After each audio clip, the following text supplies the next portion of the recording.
us on, Preston, on your Facebook page Yeah, here, yeah, probably yeah. a little bit later. Yep. All right, so, let's talk for a minute, Sandy, about kind of getting ready. Okay, Okay. we gotta, there are just a few kind of bullet things that if you're getting ready to purchase an investment property, primary home, secondary home, even do a home equity line, Mm-hmm. there's some things to do and not to do. That's right. Can you kind of give me a little rapid round? Sure. So, don't charge up your credit cards. Check your credit score. Like if you do charge them up, what's kind of a, Under not 30, to hit what limit of your max? 30% of your limit. So if your limit is 9,000, you don't want to go over 3,000. That's right. And don't open new cards and let people inquire on your, like, don't go buy a car because everybody inquires on your credit report and it will drop your score. Sandy, I really want a bass boat. I want a bass boat. Don't buy anything. Don't move your money. Don't quit your job. We like good job stability. We also, if you're self-employed, get someone to look at your tax returns, a mortgage lender, so that they can calculate your income, so you really know what you can afford. Okay, you got to stop on that one. Mm-hmm. Yeah. Because, I'm sorry, we got to talk about that part, because not every mortgage lender knows how to look at tax returns. That I found out before I knew Sandy. It's B for Sandy, so B for Sandy. I would hand somebody my tax returns and they look at it and they go, well, you're not making any money. I go, well, I go, Sandy, you gotta know how to read the tax returns. You have to know, and most of them don't. Some underwriters don't. I school underwriters, I school processors, and sometimes it's not as easy as it looks like. You can't just pop in numbers on a form, which they like to do. You have to know what you're looking at. So if you've changed the name of your company, or you've gone from sole proprietor to LLC, or if you have a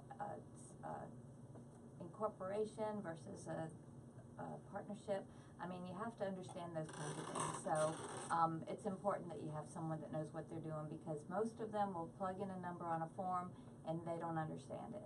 Yeah, that's a big deal. That's a really, really big deal, and that's a huge differentiator with Sandy and her team, is they understand how to read tax returns. What else, Sandy? Let's see, as far as assets go, you want seasoned money. So if your mom's giving you money every month, don't put it in the account unless it's there for 60 days prior to applying for the loan. So live off the cash and put your paychecks into the bank accounts. Yeah, they call it like seasoning. Seasoning, we have to source the funds. We have to know where the money came from for your closing. So if you're, like, we have people living with people, other people, roommates, and they're bouncing back of money here and there, so to give each other half of this and half of that. So is it, oh no, Venmo? That's right, that's right. So keep things steady in your account. Just try to put your paychecks in there. It makes it so much easier. So after I get that pre-approval letter from you, am I good to go? I can go spend money and open credit lines and No. do all the good You're stuff? not allowed to do Fast boat. anything. You can't do anything until you close the loan, because we do a soft pull right before closing to make sure no one has inquired on your credit report. And if they have, then it takes time. We have to go back and we have to verify, did this become a debt or didn't it become a debt? And if it did, we have to go back through underwriting. It's quite a process. So don't even go to the cable company. They will pull your credit if you're setting up your cable. So, and then we still have to verify that. They're pretty strict on that.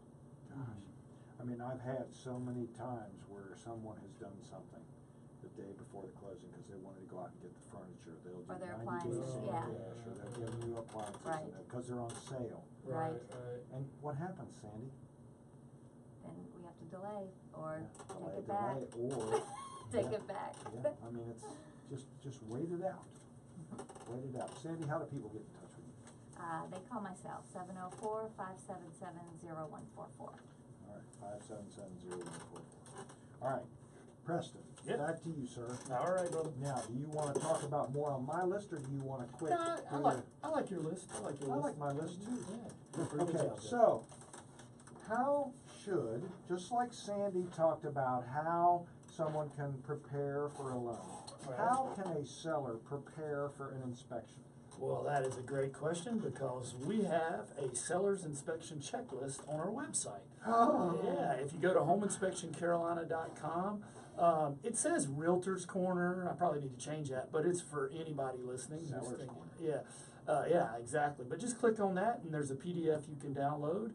And you know, the way this came about, my daughter and I were studying for a science test one night, and she said, "Daddy, isn't a home inspection kind of like a test for the house or for the seller?" And I said, "Yeah, it kind of is." She said, "Do they know what to study?" And I said, "No, but they do. They need to." So that's how that came about. So download it and go through that list, preferably not the night before the inspection, but I'd start out at least a week or two before and go through it. If you have any questions on it, feel free to give us a call or shoot us an email. All right, so in your view, what are the 3 biggies on the report that should make you feel nervous? What is it? I would say termites, because termites can do some damage, and that's going to give you some trouble getting your loan if you have active termites. You know, termites are always, you know, you got to get an inspection on that. Okay. And I know you've got Ivy, that is a good person for that. Yeah. I would say water, and all the things water can do. And I mean, like the M word that rhymes with sold that we don't like to say in real Microbial estate. growth. Yeah, yeah. That and- doesn't rhyme with soul. Right, yeah, water and termites are number 1 and 2 on the stuff damage that they do to houses. So, you know, if you got, you know, microbial growth under the house or roof leak, I would just say water all around. And then, number 3, I would probably say radon, just because of the potential, you know, the health risk involved there, but, most of those, if you you know, what is it, stitch in time saves 9, if you take the precautions and do your due diligence, they're all manageable problems.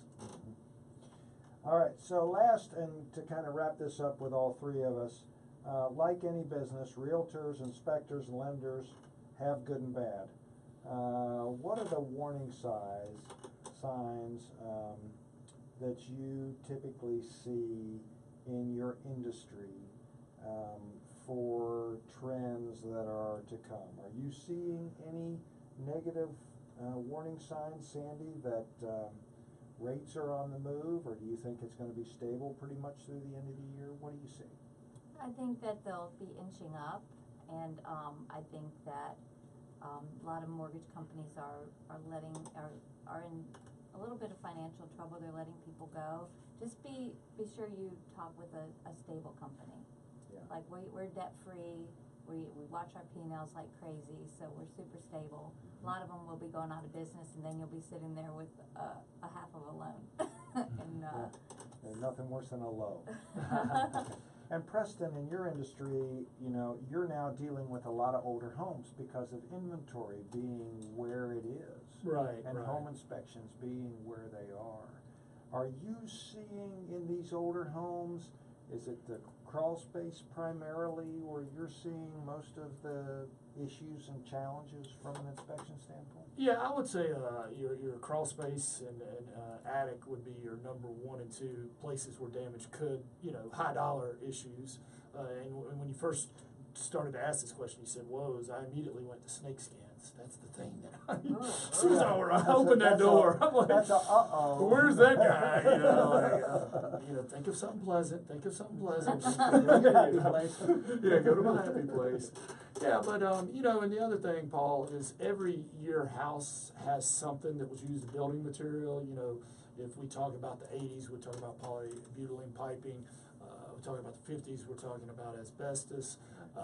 You know, and there's different building products that we found out later weren't so great, but there's always a workaround and there's always a way to fix those. And in our industry, I think, you know, technology continues to advance, but it never beats being with somebody in person. Yep. All right, Preston, give me your phone number. 704-542-6575.